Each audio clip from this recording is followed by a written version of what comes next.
Hello guys, welcome to the एलियस। Part 2 चल रहा है आपका। इंटेक्स क्वेश्चन कर रहे हैं हम improvement in food resources chapter के। तो इससे प्रीवियस वीडियो में पार्ट 1 में हमने 5 क्वेश्चन कर लिए थे। अब आगे के देखते हैं इस वीडियो में हम कितने करते हैं। तो देखते चलो, इस ये जो क्वेश्चंस आप कर रहे हैं इसी के थ्रू आपका पूरा चैप्टर रिवाइज हो रहा है, तो अच्छे से समझते हुए करेंगे, सिर्फ रटना नहीं है। एक एक क्वेश्चन अच्छे से एक्सप्लेन कर देंगे, सारा चैप्टर आपका कवर हो जाएगा क्वेश्चन के थ्रू ही, है ना। तो 6 क्वेश्चन कह रहा है, compare the use of manure and fertilisers in maintaining soil fertility. Soil fertility को मेंटेन करने के लिए मैन्योर फर्टिलाइजर का क्या रोल होता है। मैन्योर और फर्टिलाइजर का सॉइल की फर्टिलिटी, सॉइल फर्टिलिटी मतलब सॉइल का वो कितनी फर्टाइल है, वो कितनी उपजाऊ है, उसका यू कंपेयर करना है हमें यूज। तो पहले मैन्योर देख लेते हैं। मैन्योर मैन्योर क्या कहता है भाई। भाई देखो, मैन्योर जो होता है ना, मैन्योर का एक और नाम होता है हमस। मैन्योर बेसिकली जो ऑर्गेनिक मैटर होता है ना सॉइल को, वो प्रोवाइड करता है। तो क्या करता है वो, इट प्रोवाइड, मैन्योर क्या करता है, it provide organic matter. Organic matter मतलब हमस, ह्यूमस, ह्यूमस भी बोल सकते हो। ऑर्गेनिक मैटर यानी कि humus provide organic matter to the soil.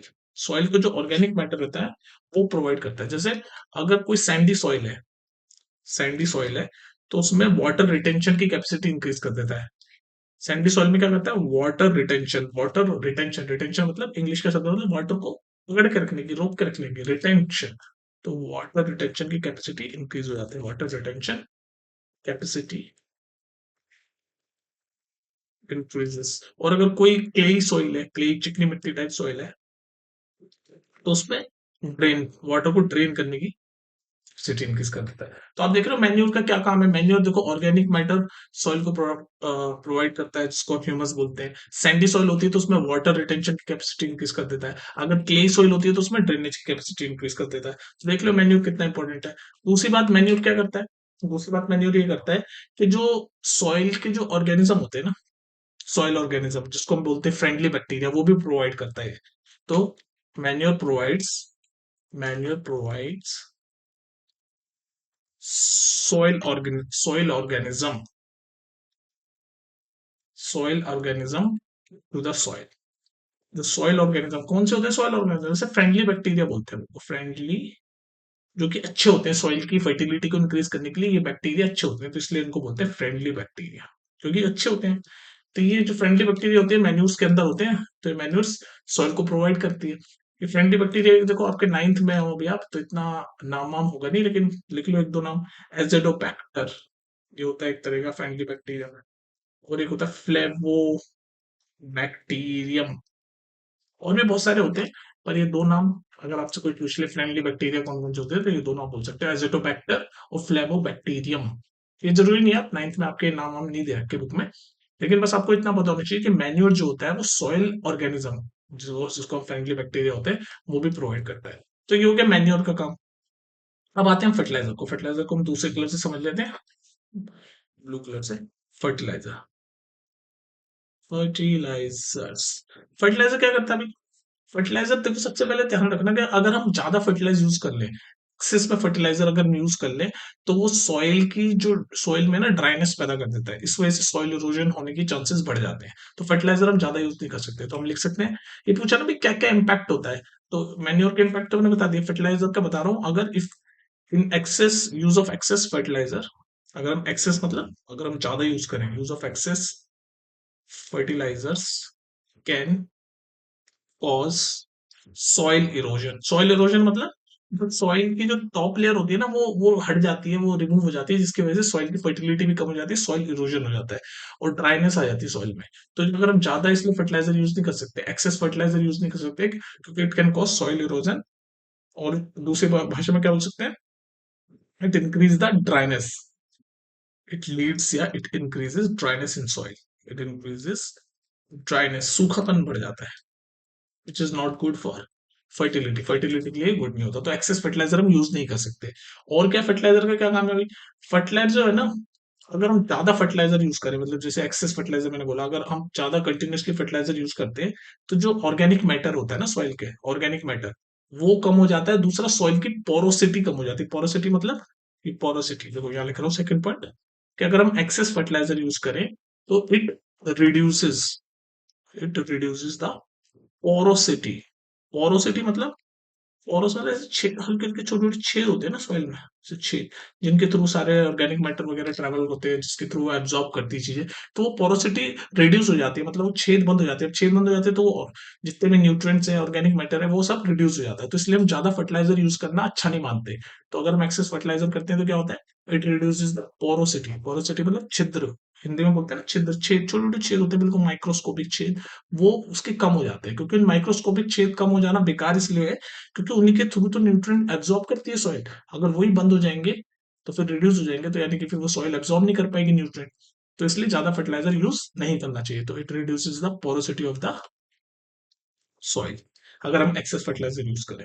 और इसकी वजह से क्या होता है, मैंने बताया कि जो रूट्स, आपको हम प्रीवियस क्वेश्चंस में हम बता ही चुका हूं मैं, कि रूट्स जो है वो सारे न्यूट्रिएंट सॉइल के थ्रू ही लेती है। तो रूट्स को भी न्यूट्रिएंट, प्लांट्स को न्यूट्रिएंट प्रॉपर्ली नहीं मिलेंगे क्योंकि पोरोसिटी नहीं है, तो सॉइल में भी न्यूट्रिएंट कम हो जाएंगे, फर्टिलिटी कम हो जाएगी, तो फिर प्लांट भी अच्छे से ग्रो नहीं हो पाएगा। ठीक है। तो ये हो गया फर्टिलाइजर और आपका मैन्यूर के इम्पैक्ट अगर हम यूज करते हैं तो क्या क्या होता है। ठीक है, नेक्स्ट देख लो। क्वेश्चन नंबर 7 कहता है which of the following condition will give you the most benefit और व्हाई। तो ये कुछ कंडीशन दे रखी है, कंडीशन नंबर 1 2 3, कह रहा है इनमें से कौन सी कंडीशन है जो सबसे ज्यादा बेनिफिट देगी आपकी फर्टिलाइज आपकी क्रॉप को। तो ये जैसे ही कह रहा है कि फार्मर जो है वो हाई क्वालिटी सीड यूज करे और डू नॉट अडॉप्ट इरिगेशन और यूज फर्टिलाइजर, तो ये तो इतना अच्छा बेनिफिट नहीं देगा। सेकंड पॉइंट कह रहा है फार्मर यूज ऑर्डिनरी सीड। जब ऑर्डिनरी सीड होगा तो मतलब गुड यील्ड नहीं होगा, अच्छे से फसल निम्न निकलेगी, तो ये भी अच्छा नहीं है। तो ऑटोमेटिकली तो आप इसे थर्ड को मार्क कर सकते हो डायरेक्टली, लेकिन ये पूछ रहा है वाई। तो वाई भी तो एक्सप्लेन करना है हमें, we have to explain the why also, right. तो इस वाई को कैसे एक्सप्लेन करोगे भाई। थर्ड पॉइंट हमारा ये पता है कि करेक्ट है, ये मोस्ट बेनिफिट देगा ये सारी कंडीशंस। हम देख लेते हैं क्यों। कह रहा है farmer uses good quality seeds. तो मैंने बताया भाई गुड क्वालिटी सीड अगर फार्मर यूज करेगा तो मतलब जो उसकी यील्ड, यील्ड मतलब फसल भी ज्यादा निकलेगी, तो गुड यील्ड मिलेगी, मतलब फसल ज्यादा होगी। अडॉप्ट इरिगेशन, अगर इरिगेशन यूज करेगा, वही जो भी वाटर की सिचुएशन होती है, जैसे कि सूखा पड़ जाता है, इसको ड्राफ्ट बोलते हैं, या फिर कई बार फ्लडिंग हो जाती है, तो वो सब चीजें मैनेज हो जाएगी अगर इरिगेशन अडॉप्ट करेगा तो। फर्टिलाइजर यूज करेगा तो सॉइल को न्यूट्रिएंट्स मिल जाएंगे। क्रॉप प्रोटेक्शन मेजर यूज करेगा तो जो भी फसल को जो कीड़े लग जाते हैं, वीड, पेस्ट, इंसेक्ट्स, पैथोजेंस, ये सब चीजें जो कीड़े वगैरह जो माइक्रो ऑर्गेनिज्म लग जाते हैं, तो उसका प्रोडक्शन अगर मेजर लेंगे तो ये सब नहीं लगेगा, तो अल्टीमेटली उसको बेनिफिट मिलेगा। तो इसलिए थर्ड ऑप्शन सही है, क्योंकि ये सारी चीजें सही कर रहा है। क्वालिटी सीड भी यूज कर रहा है, इरिगेशन भी कर रहा है, फर्टिलाइजर भी कर रहा है, और क्रॉप को प्रोटेक्शन करने के लिए मेजर्स भी ले रहा है। तो यानी कि ये मोस्ट बेनिफिट देगा, तो option number 3 is the correct answer. Next देख लो। क्वेश्चन नंबर 8 कह रहा है why should preventing measures and biological control method be preferred for or biological control method be preferred for protecting crops. तो कह रहा है जो प्रिवेंटिव मेजर्स होते हैं तो वो बायोलॉजिकल कंट्रोल मेथड क्यों प्रिफर किए जाते हैं क्रॉप को प्रोटेक्ट करने के लिए। तो देखो पहली चीज तो ये होती है कि इकोनॉमिकल होते हैं, मतलब सस्ते होते हैं, फाइनेंशियली ज्यादा महंगे नहीं होते, तो इकोनॉमिकल होते हैं, इकोनॉमिकल। ठीक है, ये पहला आपका रीजन बोल सकते हो भाई, इकोनॉमिकल होते हैं।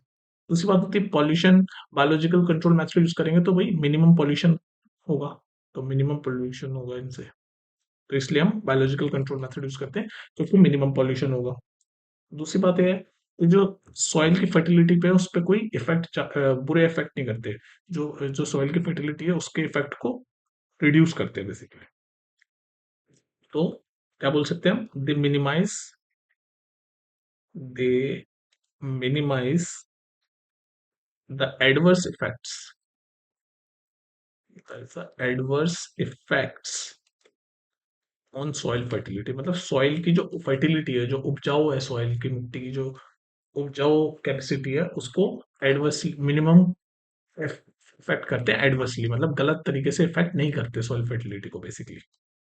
तो इसलिए हम बायोलॉजिकल कंट्रोल मेथड यूज करते हैं। इकोनॉमिकल होते हैं, सस्ते होते हैं, पॉल्यूशन कम करते हैं, और minimise the adverse effect on soil fertility, मतलब सॉइल फर्टिलिटी के ऊपर जो बुरे इम्पैक्ट होते हैं उसको मिनिमाइज करते हैं। और क्या बोल सकते हैं हम, और जो लिविंग ऑर्गेनिजम्स होते हैं उन पे हार्मलेस होते हैं, बायोलॉजिकल है तो दे आर हार्मलेस, नुकसान नहीं करते लिविंग ऑर्गेनिज्म पे। जो अदर लिविंग ऑर्गेनिज्म होते हैं उनके लिए हार्मलेस होते हैं, they are harmless to other living organisms, to other living और क्या, ठीक है। तो इतने रीजंस बहुत हैं आपके। ये पूछा ना मैं क्यों यूज कर रहे हैं बायोलॉजिकल कंट्रोल मेथड, इकोनॉमिकल होते हैं, सस्ते होते हैं, कम पॉल्यूशन होता है, जो सॉइल फर्टिलिटी है उसको, उसका इफेक्ट मतलब उसको खराब नहीं करते, और जो दूसरे लिविंग ऑर्गेनिज्म है उनके लिए हार्मलेस होते हैं। ठीक है जी, बात सही है। नेक्स्ट देख लो। क्वेश्चन नंबर 9 कह रहा है व्हाट फैक्टर्स में B responsible for losses of grain during storage. तो कह रहा कौन से फैक्टर रेस्पॉन्सिबल होते हैं जब ग्रेन का लॉस हो जाता है जब हम स्टोर करते हैं उसको। तो ये क्वेश्चन नंबर 2 जो हमने करा था इसी का इंटेक्स्ट का, वही इसका आंसर होगा भाई। कौन कौन से फैक्टर होते हैं जो लॉस ऑफ ग्रेन करते हैं। दो तरह के फैक्टर होते हैं, बायोटिक फैक्टर, करा था ना हमने क्वेश्चन नंबर 2 में, देख लेना जाके पार्ट 1 में, बायोटिक फैक्टर। और second abiotic factor. Biotic factor मतलब जो लिविंग ऑर्गेनिज्म की वजह से होते हैं, जैसे रोडेंट्स, चूहे वगैरह खा जाते हैं ना आपके जो स्टोर किए हुए आपने ग्रेन्स, वो खा जाते हैं तो लॉस हो जाता है। रोडेंट्स या इंसेक्ट, कीड़ा लग जाता है, रोडेंट्स खा जाते हैं, बैक्टीरिया लग जाता है। तो बायोटिक फैक्टर इसलिए बोलते हैं क्योंकि उसमें लिविंग ऑर्गेनिज्म इंक्लूड है, ये सब लिविंग ऑर्गेनिज्म है ना, रोडेंट्स, चूहे वगैरह, इंसेक्ट, बैक्टीरिया, ये सब आपकी ग्रेन्स को खा जाते हैं तो लॉस हो जाता है।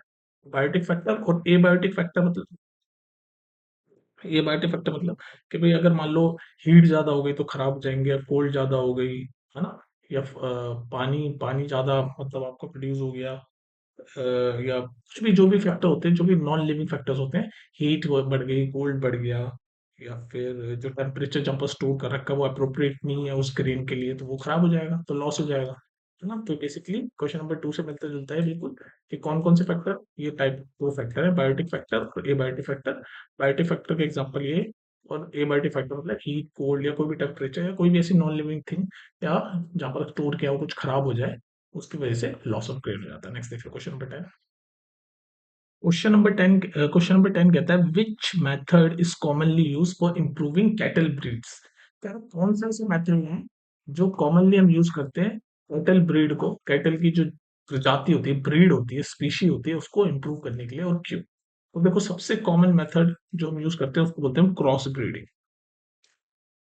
क्रॉस ब्रीडिंग याद रखोगे ना। क्रॉस ब्रीडिंग हम यूज करते हैं, कॉमनली यूज करते हैं कैटल ब्रीड को इंप्रूव करने के लिए। क्या होता है क्रॉस ब्रीड में, क्रॉस ब्रीड में मतलब कोई इंडिजिनस, मतलब जो हमारी देसी स्पीशीज की जो भी कैटल है, जो देसी हमारी इंडियन इंडिजिनियस, हमारी जो देसी स्पीशीज की जो कैटल है, उसको कोई दूसरी स्पीशी, एग्जॉटिक स्पीशीज से हम क्या कराते हैं, मीटिंग करवाते हैं। मीटिंग मतलब समझ रहे हो ना, उनके बीच में रिलेशनशिप कराते हैं, जो भी वॉट एवर मीटिंग बोलते हैं उसको, मीटिंग।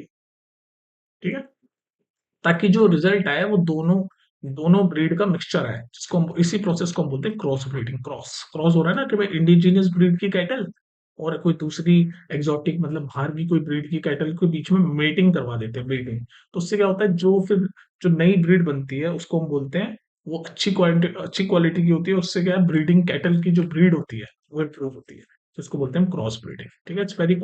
नेक्स्ट देख लो।